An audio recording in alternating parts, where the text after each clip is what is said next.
Have we stumped it? Still trying. I think it's given up. Could ChatGPT replace me?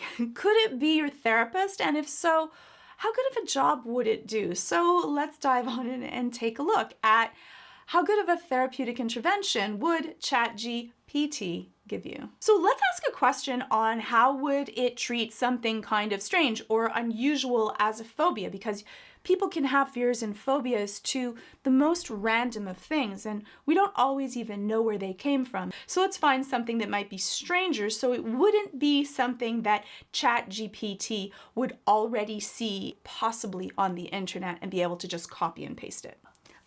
Let's do tomatoes. I have a phobia of tomatoes. If you have a phobia of tomatoes, the most effective treatment is exposure therapy. Accurate. Which is a type of cognitive behavioral therapy. Also accurate. This therapy involves gradually exposing you to the fear, in this case tomatoes, in a safe, controlled environment. First, you should find a therapist that deals with exposure therapy and make sure that you're comfortable with them. Then you should go through that psychoeducation of what are we going to do and why? Why does this even work? And then you can do imaginal exposure, which is you think about being exposed to this thing. I don't usually use this step. I find that this step is really good when there's something that we can't actually go through or becomes very expensive, prohibitively expensive.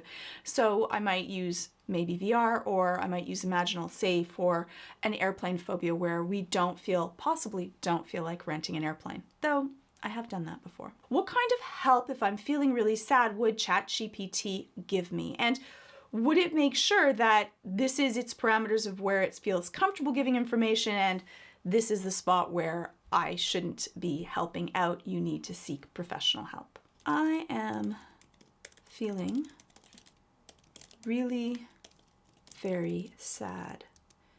Can you help me? I'm sorry to hear that you're feeling sad. As an AI language model, I'm here to help you.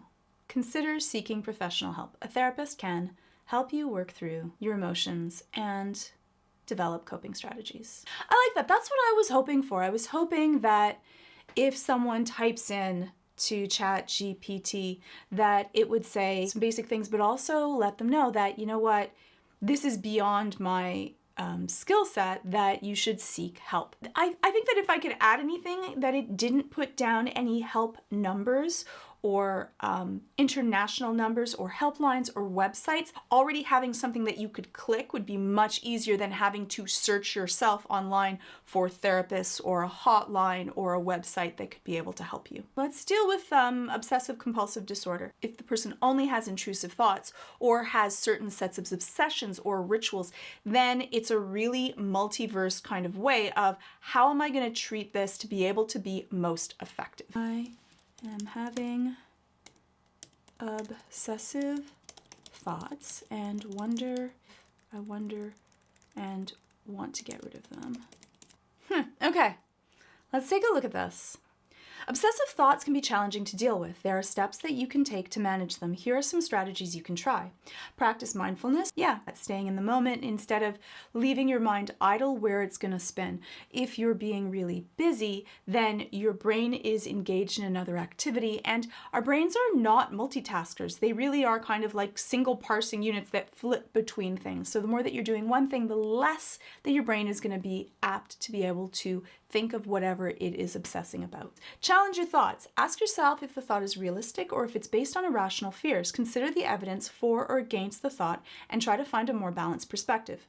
For most people, I would disagree with this one as a theory, because I think that for most people that have obsessive thoughts, they know that they are probably not that realistic or outside the realm of possibility. That's why it causes them a certain amount of distress. Seek professional help if your obsessions or thoughts are persistent or interfering with daily life, and create a plan. Develop a plan for how to manage your obsessive thoughts when they occur.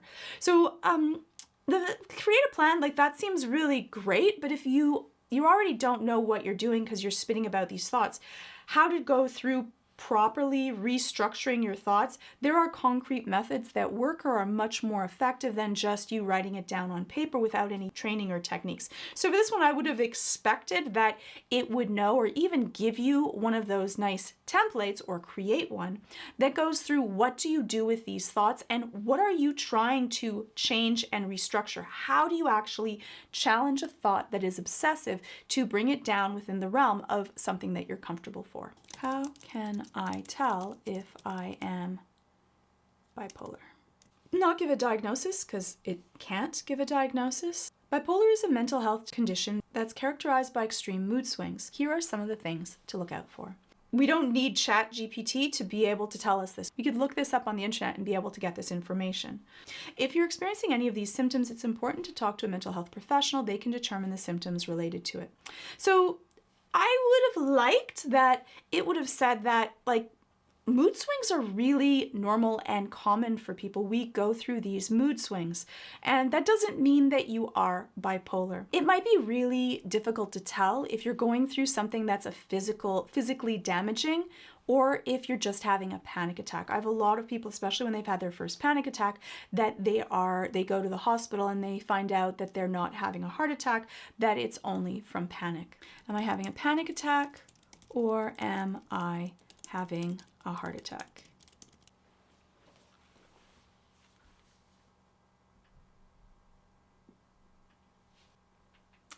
Have we stumped it?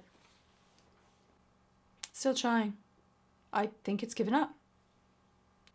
It's funny though, I wouldn't answer this question either. You should always make sure, if you're not sure if you're feeling all right, that that you go to the hospital and make sure of it. But you also want to understand how your anxiety manifests itself and what are the thoughts that preceded it. After a while, if you really understand yourself through journaling, then you can tell when your body is in danger, what's the difference between panic and your heart actually in distress. And if you are feeling this way and are worried that you're having a heart attack, it is much better to make sure that you get yourself checked out and you know that you're safe and okay first. Do I feel like I have to worry about ChatGPT taking my job? No, because the information is not what therapy is. Like, you can do that through a workbook, through looking something up online. The difficult part is the application. How do we go about doing all of these steps? Because if you flood someone, or if you go into it too quickly, or if you're using your negative voice and you're hating on yourself while you go through your exposure therapy, it's not going to be effective. And for a lot of people, the reason that they're not going to deal with this is, one, they might be too scared or not feel comfortable, or two, they might do too much. Too much of a good thing, especially when we're dealing with anxieties, can actually give you more anxiety, and then you're never going to deal with it. And you'll say these techniques don't work because of that. And so that therapeutic alliance that you have with someone to be able to walk them through and to be able to alter a plan when certain steps we know because of our training and experience aren't the ones that are going to be effective at the moment in this case, is where you need that human interaction. And ChatGPT is unable to give you that info right now. We'll see.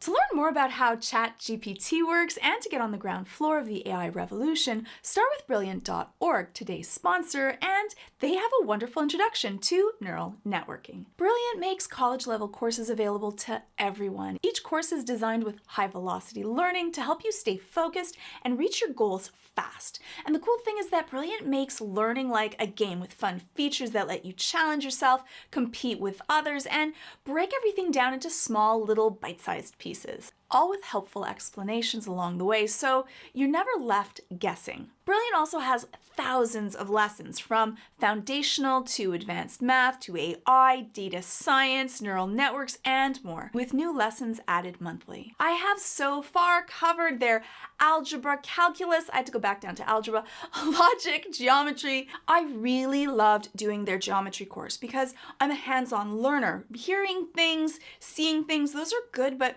being able to actually engage, interact, and with Brilliant, they only give you this little tiny piece, and then if you understand it, you can then move on to the next piece. So I never felt this feeling of overwhelming loss, or that I had no clue what I was doing. And if you're ever struggling, you can always move backwards or get more detailed explanations. So it's kind of like having a tutor that's helping you through the course along the way, which makes learning so much easier. And for me, it just sticks. And the wonderful thing is that you can try out Brilliant for free for 30 days. All you have to do is visit brilliant.org/Georgia Dow or click on the link in the description. The first 200 will get 20% off of Brilliant's annual premium subscription. Click on that button and head on over to brilliant.org/Georgia Dow. Clicking on that button really does help out this channel, and you can also check out some of my other videos on the psychology of your favorite shows.